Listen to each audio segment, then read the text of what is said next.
ကဲလောလောဆယ်မှာတော့ကျွန်တော်တို့ရဲ့ game number 2 Dragon လေးကတော့ Hispanic River လေးမှာစတင်လာခဲ့ပြီဖြစ်ပါတယ် ဟုတ်ပါတယ် okay first pick ကတော့ဒီခေါက်မှာ team 7 ရရှိတာပြီးတော့ banning face ထဲမှာတော့ Fanny နဲ့ Basha ဒါခုနပုံမှန် ban လေးတိုင်းပဲ AI Esports ကတော့ Recession နဲ့ Growth ဒါလည်းsorry YG အနေနဲ့ကတော့မဟုတ်ဒီဘက်မှာရန်ကုန် Gladiators ဘက်က hacker ကိုသူတို့ကိုယ်တိုင်Oh sorry Oh no နည်းနည်းလေး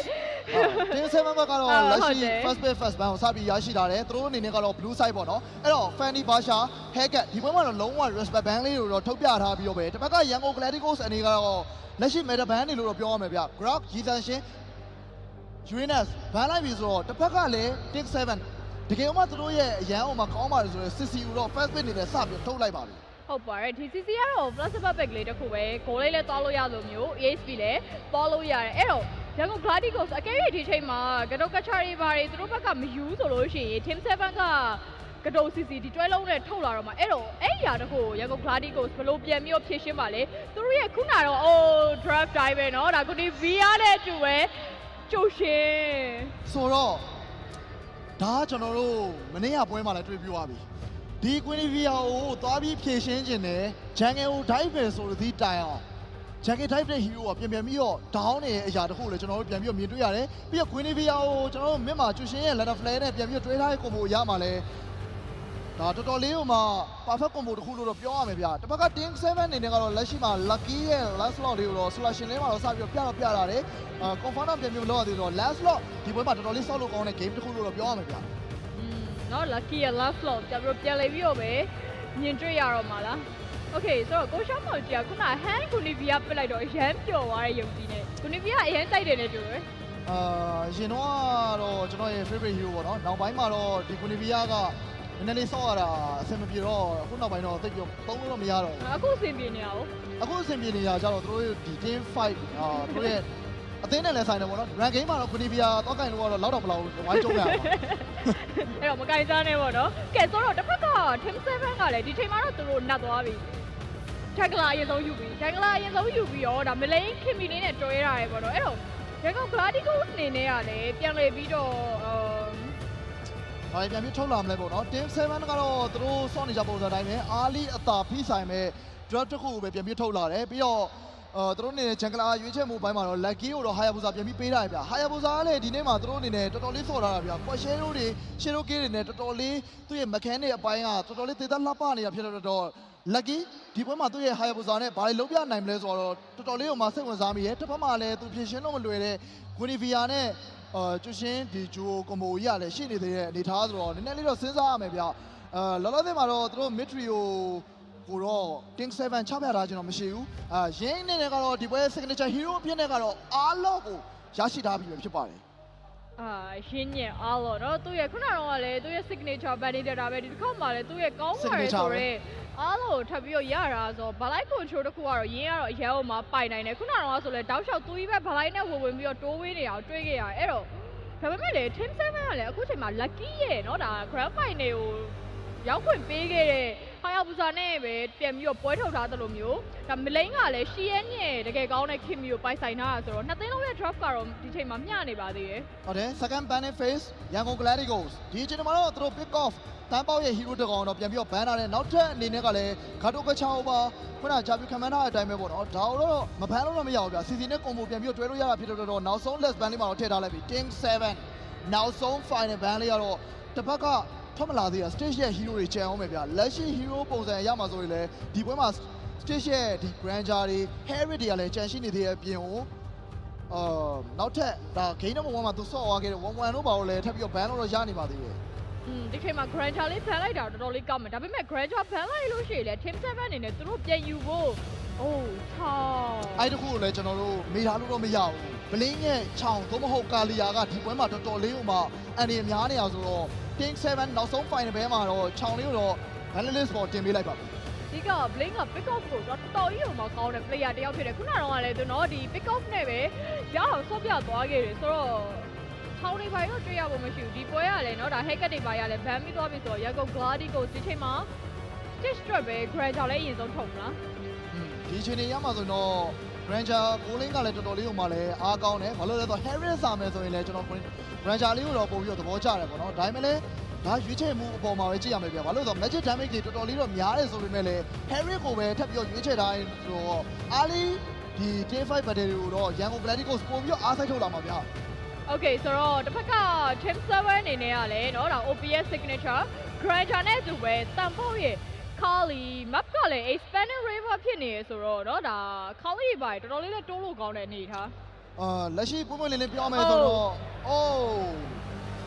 YG Link ရဲ့ chip ဆိုတော့ဒီပွဲကတော့နည်းနည်းလေးပြောစရာလေးတော့များသွားပြီ YGသူတို့ကမထင်ထားတဲ့ draft တွေကိုအမြဲတမ်းထုတ်လို့ရှိတယ်ဒီပွဲမှာဆိုလဲသူတို့ Guinevere နဲ့ဒီ chip တွဲလုံးတွေပြန်ပြီးတော့သွားထားတဲ့အပိုင်းမှာ surprise ကန်ကင်တွေကိုဘယ်လောက်ထိလုံးနိုင်မှာလဲတစ်ဖက်ကလည်း double masman ကိုမှ Hayabusa နဲ့တွဲထားတယ်သူတို့ရဲ့ draft အရာမှာတော့ snowballing လောက်လာမှာဆိုတော့ Team 7 versus YG ဒီ game နဲ့မှတူမှာဘယ်သူကအားလီကိုတောင်းဆော့မှာလ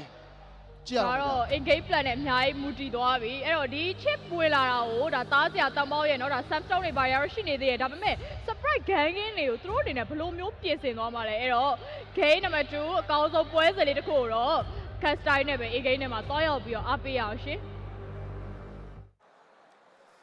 ်ကဲကျွန်တော်တင်7ရန်ကုန်ကလာဒီကိုရဲ့ဒါ grand final ဘယ်အသင်းရပဲကျွန်တော် M series တမိုင်းတစ်ချောင်းမှာဒီအချိန်ပထမဆုံးချိန်ဖြစ်နေတာတန်လည်ပြီးတော့တက်လန်းသွားမလဲဆိုတာတော့ land down နဲ့မှာပဲအားလုံးနဲ့အတူတူကြည့်ရှုရတော့မှာဖြစ်ပါတယ်ဟုတ်ပါတယ်တင်7ဒီချိန်မှာတော့ကျွန်တော် game number 2 bounce လာဖို့တော့စူးစမ်းထားတာမျိုးတော့တွေ့ရတယ် lucky ရဲ့လက်ထဲကိုဟာရာဘူသာပြန်ထည့်ထားတယ်ဗျာဘယ်မှာပြန်ကြည့်ရမယ်ဆိုလို့ရှိရင် YG သူတို့အနေနဲ့ထပ်ပြီးတော့ flanking play style ဟန်နေနဲ့ကျွန်တော်တို့ကမနေ့ကတော့တကယ်ကိုအပြိုင်ဘက်အသင်းတွေကိုတုံလှုပ်သွားစေခဲ့တဲ့ Guinevere ပြန်ပြီးတော့ကင်ပေးထားတယ် lucky အနေနဲ့လည်းသူ့ရဲ့ signature ဟာရာဘူသာလေးပဲပြန်ပြီးတော့ပေးထားတဲ့အနေထားတစ်ခုဗျာဂျန်ဂလာ2ယောက်ရဲ့အားပြိုင်မှုကတော့ဒီပွဲမှာတဝါကြီးရမယ်အားပြိုင်မှု match အနေနဲ့ရှိနေဦးမှာပါတင်7အနေနဲ့ကျွန်တော်တောက်လျှောက်ဆိုသူတို့ရဲ့ mid lane domination တွေကိုတော့တွေ့ရှိရတယ်ဒါပေမဲ့ဒီလိုမျိုးကျွန်တော် YG နဲ့ game number 1မှာတော့ဒီလိုမျိုး fight တွေတော့မတွေ့ရဘူးပြောဆိုရင်ပတီနာကိုပြေးပြီးကြည်ထားကြတယ်မှာ fast blood lucky စတင်ပြီးရထားသေးတယ်ဗျာ fast blood ကိုတော့တင်7ရရှိထားတဲ့ဒီဝင်တော့မဟန်နောက်တော့ကျွန်တော်ဈေးရောက်ပြန်ပိုင်ထားတယ် 1-1 trade ထားတဲ့ဂျာမန်တော့ blink တမ်ဘောကိုရရှိထားလို့ lucky ရဲ့တာမခေပြန်ပိုင်ဆိုင်ထားသေးတယ်ဗျာတင်7 lucky ရဲ့လက်ထဲမှာ Hyuga နောက်အောင်ရရှိလိုက်တာသူတို့တဲ့ port ချက်တော်တော်လေးများသွားပြီဗျာတင်7ဒီချိန်မှာတော့သူတို့အနေနဲ့ကတော့ Hyuga နှစ်ကောင်ရထားလိုက်တဲ့အချက်ကတော့တော်တော်လေးအဆင်ပြေသွားပြီလို့ပြောရမှာရသွားတဲ့လူကကျွန်တော်ဟာရာဘူစာတော့တော်ပြီးဖြစ်နေရဗျာအဲ့တော့ early game rotation တွေ flanking တွေဘယ်လိုမျိုးလာမလဲဆိုတော့ထပ်ပြီးတော့ကြည့်ရမယ်ဒါပေမဲ့တစ်ဖက်မှာတော့ YG ရဲ့ blink ဗျာYG ရဲ့ blink ဒီချိန်မှာလည်းသူ့ရဲ့ potential ကိုကျွန်တော်မြင်နေရတယ်ဘယ်လိုပဲပြောတင်7သူတို့အနေနဲ့ကကျွန်တော် early potential ကိုတိစောင်းနိုင်တဲ့အချိန်မှာ snowballing time နဲ့အများကြီးဖိအားပေးပြီးစောင့်နိုင်တဲ့အသင်းတစ်သင်းပြအဲ့တို့ကြောင့်မို့ဒီအချိန်မှာ YG ရဲ့အခက်အခဲတစ်ခုများဖြစ်လာမလားဆိုတာကိုတော့လက်ကျမိနစ်တွေမှာထပ်ပြီးစောင့်ကြည့်ရပါဦးမယ်ချိန်တွေပေါက်ကိုတော့တင်7အနေနဲ့ rotation လုံးမယ်ဆိုရင်တော့ blink ရဲ့ position ကိုတော့တီးဖို့အတွက်ကတော့လိုမယ်ပေါ့နော်မဟုတ်ရင်တော့ကျွန်တော်တို့ portal connect တွေနဲ့ counter attack တွေကပြန်လည်ပြီးတော့လာနိုင်ခြေရှိတယ်ဒီလိုမျိုးအချက်တွေကိုပြန်လည်ပြီးတော့ counter လို့ရအောင်လို့တန်ပေါက်အနေနဲ့ mobility တော်တော်လေးကိုမြင့်နေဆိုရယ်ခါလေးကိုပြန်လည်ပြီးတော့အသုံးပြုထားသဘောကျဖို့ကောင်းတယ်ဟုတ်တယ်အဓိကတော့ကျွန်တော်တို့ဒါ blink သူ့ရဲ့ border တွေနဲ့အတူအလုံးလုံးလာမယ့်အနေထားမှာရှိတယ်တန်ပေါက်အနေနဲ့တော့ macro နဲ့ပြန်ထိန်းရမယ့်အနေထားတစ်ခုပြ lucky အောင်လည်းမကန်ကင်းကြဖို့ကြိုးစားရမယ်လေရှင်ကိုဖျက်ဖို့ကတော့ပွင့်လင်းပြောရင်မလွယ်ဘူးနောက်မှလည်းဟန်ရဲ့တောက်ချောက်တွေဖမ်းပြီးမှ flanking တွေကျန်နေတယ်ပြေးပြီးတော့ violent dance ပေးလိုက်တယ်မစီကေ vengeance မရသေးဘူးတောက်ချောက်ဝင်လာတဲ့ damage မှာ lucky ဟာတော့ share တော့ okay သို့တော့ညာလေ Hyuga တစ်ကောင် CK ပြန်တော့ပေးထားတယ်ဗျာ CK ပေးထားတဲ့နေတာတစ်ခု YG အနေနဲ့ပြန်လည်ပြီး forward လားဆိုတော့ကြည့်ရမယ်ဒါပေမဲ့ instant ထပ်ပြီးတော့လှုပ်ချင်နေသေးတယ်ဆိုတော့ J7 နဲ့ပြန်လည်ပြီးတော့ forward ထားသေးတယ်ဒီချိန်မှာတော့ YG Hyuga တကောင်အသာသေးရယူထားနေတယ်ဗတာ5ကိုတော့ဗတဆက်စာပြီးတော့ချဖို့ရှိရယ်ဒီနာပြန်တော့ရှိနေကြားထဲမှာပဲဟာရဘူး lucky အနေနဲ့ resolution ready ပဲဆိုတဲ့ပုံစံမျိုးဗျာ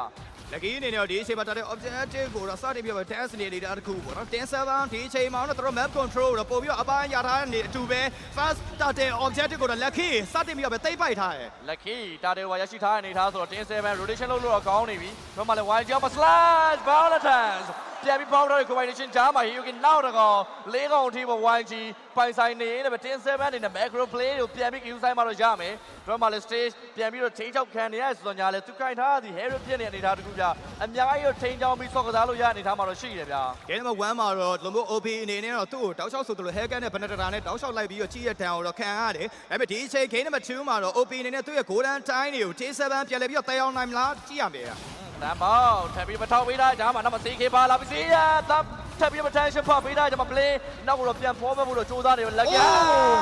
2 man ပြန်ပြီးထိုင်ပေးတာဂျာမှာဟန်ရဲ့ president တွေနောက်မှတော့ပြန်ပြေးဖို့စူးစမ်းမယ်မရတော့ဘူးဗျာ စီရမထမသေးဆုံးပြီးတော့3အောင်လောက်ထိမှာတင်7ကြာရှုံးခဲ့ရတာဗျာ တင်7အနေနဲ့အဲ့လိုမျိုးကျွန်တော် flanking ပတ်တယ်လေး rotation ပတ်တယ်လေးစိုင်းမယ်ဆိုရင်တော့ blink ကိုတကောသတိထားမယ်ဆိုရင်တကောတည်းက mention ခဲ့တယ်ဒါပေမဲ့အဲ့လို blink ရှင်းနေတဲ့ timing တွေအကုန်လုံးမှာတော့ portal connect တွေနဲ့ပြန်ပြီးတော့ counter attack တွေလာတဲ့ turn တွေကိုတင်7အနေနဲ့ပြန်လေဖြည့်ရှင်းမှုအတွက်ကတော့လိုအပ်မယ်ဗျာ ဒီကတော့ macro play တွေတင်7ဘက်ကလိုအပ်နေရလို့ပဲကျွန်တော်တို့ပြောရလိမ့်မယ်တင်7အနေနဲ့တော့သူတို့စောနေကြ clash play ဆိုင်တွေကိုထပ်ပြီးပေါ်ဆောင်ဖို့အတွက်ကလည်းချိန်မှာ durability ဖြစ်တဲ့ thumb bout တွေ CK တွေကပို့ပြီးတော့မာလာဖို့လိုတယ်ဆိုတော့ညာလေ Hyukin နှစ်ကောင်စီလောက်4မိနစ်လောက်အတွင်းမှာပေးထားတဲ့အချက်တွေကြောင့်တော့တင်7သူတို့ရဲ့ border share strategy တွေအသက်ဝင်လာဖို့ကတော်တော်လေးခက်ခဲနေဦးမှာဗျာ အားဒီတိုင်မှာတော်တော်လေး fight တယ်လို့ပြောလို့ရတယ်ဗျ4မိနစ်တိုင်အတွင်းမှာ Hero K27 double kill ကိုတော့ YG အနေနဲ့ 1.5k lead လေးအောင်စတင်ပြီးတော့ဥဆောင်နေပြီဒီအချိန်မှာတော့ Young Gladiators အပေါ်လမ်းကျွန်တော် OPO တော့ nearly pressure ပေးဖို့တော့စူးစမ်းနေဦးမြဲဗျာ ဟုတ်တယ်ဘလင်းတောက်လျှောက်တွေကိုဂိုးလေးမှာမျက်နှာလေးတလာပြနေတာ OPN နဲ့တော့ကျွန်တော်တို့ lane creep တွေကိုစားသုံးဖို့အတွက်ကတကယ်ကိုခက်ခဲနေရလို့ပဲကျွန်တော်တို့ပြောရလိမ့်မယ် 35ကတော့မကြခင်မှာပေါ်လာတော့မယ် lucky ပပလေးကိုပြေးခိုးလာတာဗျာ ဒီကတော့ကျွန်တော် micro လေးပြန်လည်ပြီးတော့ပဲအလုံးလုံးလာပြီးတော့ပြောရမယ်ဒီအချိန်မှာကျွန်တော် mid lane domination တွေတော့အရင်တော့မမြင်တွေ့ရဘဲနဲ့ဒီပွဲမှာလုံးဝ side lane flanking တွေကိုပဲမြင်တွေ့နေရတယ် ဟုတ်တယ် side lane တော့အရန် flat နေကြတယ် nothing 35ကတော့ပေါ်လာနေပြီ mid lane မှာ domination ဘယ်သူကစပြီးလုံးသွားလဲဟာဒီတော့ဖမ်းမိတဲ့ကြားမှာတော့ Hyukin တကောက်စီးရန်စပြီးတော့ကြားတယ်ဒီမှာတော့ tempo back line ကိုထိုးတယ်မှာဝင်လာဝင်မဲ့နောက်တော့ပြန်ပြေးနေပြီဆွဲတော့မကန်တာဆို CK ပြန်ဝင်လာဝင်မဲ့မရတဲ့နေရာတွေမှာ Hyukin တကောက်ပြီးတကောက်တင်7ကြာရှုံးနေရပြီ YG ပြေးတက်လာနေတယ်နောက်တကောက် lucky ကြားမှာညံ့နေတယ်4 man down YG ထပ်ပြီးတော့ပိုင်ဆိုင်ခဲ့ပြီဗျာ Spare Gaston တကွက်ပြီးတကွက်ကိုတကယ်တော့တသက်ရပေးဝိုင်းနေပဲ Young Gladiators ဒီ game number 2ကိုပါ tempo တော့ဆက်လက်ပြီးတော့မြင့်ထားနိုင်သေးရဗျာ big game domination ကိုစတိုက်ဆိုသလိုမြင်တွေ့ရအောင်မယ် fast started objective ကိုတော့ကျွန်တော်လုံမျိုးတင်7ရှိကိုပေးလိုက်ရရဆိုရင်မျိုး second started objective ကိုတော့ YG ပြန်ပြီးတော့ယူထားသေးရဗျာ migration ဝင်ပြီး dance တဲ့နေတာတစ်ခုမှာတော့တင်7နဲ့ mid objective ကိုတော့ chain တွေဘောကို defend ရမှာဖြစ်မယ်ဗျာ ဟုတ်တယ်တင်7 early intro 1 to 2 minutes ဆိုတဲ့ time တစ်ခုမှာ lucky Hyukin နှစ်ကောင်ရရှိပြီးတော့သူ့ရဲ့ potential တွေများခဲ့ရဆိုတော့ညာလဲ5 minute time ရောက်လာတဲ့အချိန်မှာ YG နေနဲ့ upper hand ကိုရသွားပြီဗျာတာတွေလည်းသိမ့်ပိုက်ထားတယ် Hyukin မှာဆိုလို့ရှိရင်လဲ6ကောင်လောက်ထိပါအသာသေးရယူထားနိုင်တာမျိုးတော့တွေ့နေရတဲ့အနေထား Noah Gap ဒီလဲ5 minute မှာ9000လောက်ထပ်ပြီးတော့ကွာနေရမျိုးတော့မြင်နေရပြီဗျာ ဒီက CN အရင်ကြောက်သွားတဲ့အနေအထားပေါ့နော် logo အနေအထားမှာနောက်ကနေပြီးတော့ chemical spray နဲ့အဆက်မပြတ်ပေးမဲ့ damage တွေကိုပေးမဲ့ damage အောက်ပေါ်မပါလာဘူးဗျအဲ့ဒီအချိန်မှာ battery ကိုထပ်ပြီးတော့စိုင်လိုက်တာ YG တို့ကတော်တော်လေးအဆင်ပြေသွားတယ်ဆိုတော့ migration လမ်းပြီးတော့ထောက်ထားတဲ့အနေအထားတစ်ခုဗျတင်7ဒါ early လိုမျိုး aggressive ဆန်တဲ့ပုံစံမျိုးကိုမတွေ့တော့ဘဲနဲ့ဒီအချိန်မှာသူတို့ရဲ့ farming ဘိုင်းနဲ့ objective ဘိုင်းတွေကိုပြန်ပြီးတော့ focus မလားဆိုတော့ကြည့်ရမယ် ပေါ်တဲ့ corner လေးနဲ့တော့ပြန်ပြီး lucky ကိုဖမ်းဖို့ကြိုးစားတာတော်တော်ညာလေးကို share တို့ပြန်ပြီးတော့ပေးထားသေးတယ် YG မှာပြန်ကြည့်မယ်ဆိုလို့ရှိရင်တော့ violence set တွေ auto slash တွေပြန်ပြီးတော့ပဲ blanking တွေလုပ်လို့ရအနေထားတစ်ခုမှာတော့ blink ဂျာမလို့ကြတာ flanking ပြန်လုံးပြလိုက်ရင်တော့3ယောက်လုံးတန်းကိုသိဆုံးသွားခဲ့ရတာဗျာ that migration that hand make the crowd တကယ်လို့ကျွန်တော် hand 3 man ပြန်ပြီးတော့ပဲ dash လိုက်တဲ့အနေအထားတစ်ခုမှာတော့တင်7အတွက်တော့တော်တော်လေးကိုတော့ဂျိမ်းရိုင်ဝါခဲ့ပြီဗျဒီကဒါအပြင်မှာ make an objective ကိုပါ first objective ကိုထပ်ပြီးတော့ပေးလိုက်ရသည် YG လင်းလင်းမြန်လေးပဲ slash ပြန်ရိုက်ထားသေးတဲ့ CK နောက်တော့အသေးအံပြန်ပြေးနေရတယ် first round နဲ့3တိုင်လုံး6မိနစ်မှာဆုံးရှုံးလိုက်တဲ့တင်7သူတို့ရဲ့ blazer ကိုတိစောက်ဖို့တော့ခက်ခဲလာနေပြီ YG ဘက်မှာဆိုလို့ရှိရင်လည်း hand ရဲ့ violent တွေကတစ်ဖက်ကတင်7အတွက်တော့အိမ်မက်ဆိုးတွေတော့ဖြစ်နေခဲ့ပြီဗျာ တင်7အနေနဲ့လုံးပါနေလို့ကျွန်တော်ပြောရမယ်ဗျတက်တာတဲ့ objective မထိုင်ခင်မှာထပ်ပြီးတော့ပဲကျွန်တော် top side မှာ second tower အထိကိုပါထပ်ပြီးတော့ပေးလိုက်ရတယ်အဲ့တော့သူတို့ map control ကိုဘယ်လိုမျိုးပြန်လဲပြီးတော့ရှာမလဲပေါ့နော်အကဲ blink and position ကိုရှာတွင်းမှာလည်းဖြစ်တော့မယ်ကျွန်တော်နေတာတကော saber 4ပြန်လဲပြီးတော့ပဲ fall back ထားသေးဗျာ ဟုတ်တယ်အဓိကတော့ hand ရဲ့ flanking လည်းကောင်းနေသလိုရှင်ရဲ့ကျွန်တော် slash ကိုလည်းသွားမိထားလို့တော့မရဘူး605ဆိုတဲ့ KD သူပါဝင်ပတ်သက်ထားတာ17ကောင်လောက်ထိရှိနေရမျိုးတော့မြင်ရလိမ့်မယ်ရှင်ရဲ့လက်ထဲကနေပြီးတော့ retain 7ပြေးထွက်ဖို့အတွက်ကသူတို့ရဲ့ strategy ကိုပြန်တိစောက်မှတော့ရမယ်အဓိကတော့ CK တွေတန်းပေါက်တွေသူတို့အနေနဲ့ macro play ဆိုင်ကြမှာ base တွေပြန်ပေါ်ထားပေးမှပဲ lucky ရဲ့လောက်ကိုကျွန်တော်တို့မြင်ရမှာဗျာ โอ้ပြောရစတဲ့ဘောတော့ခင်ဗျာထပ်ပြီးတော့ပဲတန်ပေါ backup တက်ပြီးတော့ကြောက်ထားပြီးတဲ့ဂျားထဲမှာ plane နေနဲ့ကောင်းကောင်းရတောက်ကန်တော့ပဲဂျင်းတောက်ဆောက်တက်တဲ့ဂျားထဲမှာတော့တန်ပေါရေဆုံးပြန်ပြီးတော့ပေးလိုက်ရပြီဗျာဒါနဲ့ plane control တဲ့ဂျားထဲမှာတော့ stage တက်ပြီးတော့ပဲပေါက် damage တက်တူ Mika K တော့ CK ကိုပြန်လည်းပြီးရလိုက်တယ်ဆိုရင်ပဲ lucky shadow ခွေးဂျားထဲမှာ YG လုံးဝတော့မကြွားခဲ့ဘူးဗျာ lucky ရဲ့ဝင်လာတဲ့ position လေးသွားကောင်းတယ်ဆိုတော့ညာလဲ damage ရှောက်ဖို့ဘိုင်းဆိုင်မှာလောချက်တော့ရှိနေတယ်တင်7သူတို့ better position မှန်ခဲ့ရဆိုတဲ့တောင်းမှပဲသူတို့စီမှာ damage မလုံလောက်ချင်းပြဿနာတွေကိုကြုံတွေ့နေရတဲ့အနေအထားတစ်ခုပြ straight ရဲ့404ဆိုတဲ့ KDA နဲ့ဖြစ်လာတဲ့ power spike ကိုတင်7ဘယ်လိုမျိုး short ချလာမှလဲတော်တော်လေးတော့စိတ်ဝင်စားဖို့ကောင်းပါပြီ ဒါပေမဲ့ Maxman အနေထားတစ်ခုတယ်လာခဲ့တဲ့ဆိုရင်ပဲလို့ဒီအချိန်မှာတော့ position ဘိုင်းဆိုင်ရာဒီမှာအခက်အခဲသွားပြီးတော့ရှိနေတယ်အဲ့ဒါအပြင်မှာထပ်ပြီးတော့ခက်ခဲနေတာ fan man ဘိုင်းဗျ OP အနေနဲ့အခုမှ Hunter Strike ထွက်10မိနစ်မှာ Hunter Strike စပြီးတော့ထွက်တယ်ဆိုတဲ့ data ကတော့တော်တော်လေးခက်ခဲနေတယ်လို့ပြောလို့ရတယ်ဗျ ဟုတ်တယ် OP ဒီချိန်မှာတစ်ခါလောက်ပဲမောက်နေသေးတဲ့အချက်တစ်ခုကြောင့်တင်7 OP ရဲ့ potential ကိုမြင့်ထားပေးဖို့တော့လိုမယ်ရှင်းမှာလေကျွန်တော် back line control ဝင်မလာနိုင်အောင် flanking တွေကို hand ထားဖို့တော့တန်းပေါက်သူစီမှာတာဝန်အပြည့်တော့ရှိနေတယ် ရှေ့စီက damage ရှောက်ဖို့တွေခံစားဖို့လည်းအရင်ကလည်းမတမ်းပါထထောက်ကြောင့် play စားပြီးတော့ကြာ CK ဝင်လာဖို့ကောင်းတယ် lucky ကောင်းလာတာပြန်ပေးထားတယ်မထူမတ်ထောင်တို့မှာ YG တေးတက်လာဖို့ကြိုးစားရမယ်နောက်မှာစင်းရပြန်ချုပ်ထားပြီးတယ်ဗျာ Final slash migration violent dance ဆိုရင် Spackers လေးတကယ်ကိုတက်ရလက်ပါနေရတဲ့အတူပဲဒီလိုမျိုး zone တွေဒီလို control zone တွေကနေပြီးတော့တင်း7ဒီအချိန်မှာရှုံးဒီလိုမျိုးရှောင်ထွက်ရမှာတော်တော်လေးကိုခက်ခဲနေတဲ့ပုံစံမျိုးပါ YG အနေနဲ့နောက်ထပ် Aina Tower ပါပိုင်ဆိုင်လိုက်ရပြီဆိုတော့တကယ်ကိုကျွန်တော်ဒီအချိန်မှာ snowball တိုက်လေးနေပဲတင်း7ကို pressure ပေးလို့ရနေပြီ YG 10 minutes ဆိုတဲ့ time 9 minutes ဆိုတဲ့ time တခုမှတင် Aina Tower အကုန်ဖြတ်ရှင်းထားတယ်ကျွန်တော် Megatron တွေမှာလည်း pass တွေမရှိတော့ Holy Shield မရှိတော့အချိန်တစ်ခုမှတော့တင်း7သူတို့ရဲ့ defense ကတဖြည်းဖြည်းချင်းတော့ခက်ခဲလို့လာနေပြီသူတို့ကိုယ်တိုင် snowball type ထဲမှာဝင်ရောက်ဆော့ကစားနေရနေတာတော့ဖြစ်နေတယ်ဗျာတစ်ဖက်က YG ရဲ့ play sign တွေကနေသူတို့ဘယ်လိုမျိုးရှုံးထွက်ပြီးဆော့ကစားမှာလဲသူတို့ဒီမှာ OP ရဲ့ damage တွေရှိတယ် Z ရဲ့ damage တွေရှိတယ် Lucky ရဲ့ damage တွေရှိရဆိုရင်တော့မှပဲဟန်ရဲ့ back line ကိုထိုးနေ flanking နေတာသူတို့စီကိုအမြဲတမ်းဝေလာနေတဲ့အချက်တွေကြားမှာတော့တင်း7ဒီပွဲကိုတော့နှိမ်ဖားနေခဲ့ပြီဗျာ back position ကလည်းအရင်သွားဦးလို့တော့မရဘူးဒီအချိန်မှာတော့တက်လာတဲ့ crew wave တွေကိုပဲသူတို့အနေနဲ့ fan ပြီးတော့ item man ဆိုင်ရာတွေကိုလိုက်ပြီးတော့ဖြည့်ရမှာဗျ CN အနေနဲ့ကတော့ blood win တွေပါပြီးတော့ပြီးသွားခဲ့ပြီနောက်ပိုင်း CN နဲ့ OP ရှင်ကနေပြီးတော့ damage output တွေထွက်လာခဲ့မယ်ဆိုရင်တော့ YG ရဲ့ backline တွေထိပါဒီ damage output ရောက်နိုင်မယ်ဆိုရင်တော့မဆိုးဘူးဗျဒါပေမဲ့ဒီအချိန်မှာ first law objective holy shield သာရှိနေမယ်ဆိုရင်တော့ဒီ first law objective ကိုတော့ T7 အနေနဲ့အကောင်းဆုံးတော့ပြန်ပြီး defend နိုင်လိမ့်မယ်လို့ထင်တယ် Porta Connect ဟန်ကျွန်တော်ဒါထပ်ပြီးတော့ပဲလို့ရရှိခဲ့အနေထားတစ်ခုမှာ high ground ဘယ်လိုမျိုးတက်လာမလဲ position တွေရတော့ YG Megan တို့ရဲ့ 80% လောက်ကိုယူဖို့တော့စူးစမ်းနေတာဗျာတင်7အနေနဲ့အဲ့ဒါအရာတွေကိုတော့သူတို့လက်ခံပေးလို့မရတဲ့အနေထားတစ်ခုမှတော့ရှိတယ်ဆမ်ပေါက်ထပ်ပြီးထောက်ပေးဖို့စူးစမ်းရမယ်လေ damage shot ကိုကွာချားနေတယ် durability တွေကွာချားနေတဲ့အချိန်တစ်ခုမှာတော့တင်7 man လေးကိုပြန် short ရင်းနဲ့ပဲသူတို့ရဲ့ base ကနေ defend position တည်ပါပြီဒါပေမဲ့ဗဒဲဆိုင်မိုးတော့တော်တော်လေးကိုတော့ view side ရတဲ့အခြေအနေဗျတစ်ဖက်ကနေပြီးကျွန်တော် spec က win threat တွေရတော့ blink spell တွေပါတယ်ဆိုရင်မဲ့အဲ့လိုမျိုးဟန်နဲ့ရင်ရှည်ရနေပြီးတော့ spec နှစ်ခုလုံးကိုမိသွားမယ်ဆိုရင် instant ပြတ်ဖို့အခြေအနေက90%လို့ကျင်းတည်နေရဟုတ်တယ်ဟန်ရဲ့ရှင်သူတို့နှစ်ယောက်ရဲ့ flanking တွေဟာအများကြီးအပြင်းတော့ကျွန်တော်တင်7တော်တော်လေးကိုအန်ရကြားတွေကိုကြောက်သွားသေးတယ်လို့ပြောရမယ်ကျွန်ပွင့်လင်းပြောရလို့ရှင် OP ရဲ့ပြည့်ခွင့်တစ်ခုတော့တင်7မျောလင်းလို့ရောက်ရယ်ဆိုပေမဲ့လည်း item နှစ်ခွက်ထဲနဲ့ဒီလို့ defend ဖို့လုံလောက်ပါမလားဆိုတဲ့မေးခွန်းဒီချိန်မှာတော့စဖြေရတော့မယ်ဗျာ first law objective ကိုတော့စတင်ပြီးတော့ defend မှာတော့တင်7ဗျ double cap tank goalie နဲ့ YG ဒီချိန်မှာတင်7ကိုတော့ pressure တွေအများကြီးပေးဖို့တော့စ조사နေပြီဒါပေမဲ့ risk ကိုတော့အရင်တော့မယူသေးဘူးချင်းလေးတစ်ခုတော့ကြည့်နေသေးတယ်တပ်ပေါင်း Sandstone တော့ဒီတိုင်းပဲပေးလိုက်ရပြီဒါပေမဲ့ဒီချိန်မှာတော့ YG အတော်မတက်ချင်တော့ Porta Connect ပြန်လည်းပြထောက်ထားတဲ့ချိန်မှာတင်7ဒီ law objective ကိုတော့ရှင်းဖို့အတွက်သူတို့မှာ mission တွေရှိနေသေးတယ်ဗျ ကတလိန်စာပြီးတော့ပေးထားတယ်မေလေးရဲ့ mega ကိုလည်း position ဆက်တဲ့အထီးကျလေးနဲ့မစားဘူးကြိုးစားနေဟိုတော့ပြန်ပြီးခဲထားတယ်ဘောလုံးတန်ပြန်ပေးကျွန်မ OP damage ကမတုံးဖြစ်နေလီနာဆွဲမနေကျွန်မတန်းပေါ့အသေးသားတော့ပြန်ပြင်းနေရတယ်မယူခင်နှစ်ကောင်3ကောင်အထီးပါကိုတင်7ကြာရှုံးနေရတယ် YG format ဆမ်းမကျန်နေသေးတယ် portal timing နေကြမှာတော့နောက်တစ်ကောင် format ဆိုတဲ့ပုံစံမျိုးနဲ့တင်7တို့လေးကိုပြင်စားခက်ခဲနေခဲ့ပြီ YG ဒီချိန်မှာလည်းပြင်စတို့ရိုက်ခွဲလာရင်းနဲ့ပဲနောက်တဲ့နိုင်ပွဲတစ်ခုတော့ရရှိသွားခဲ့ပြီဖြစ်ပါလေ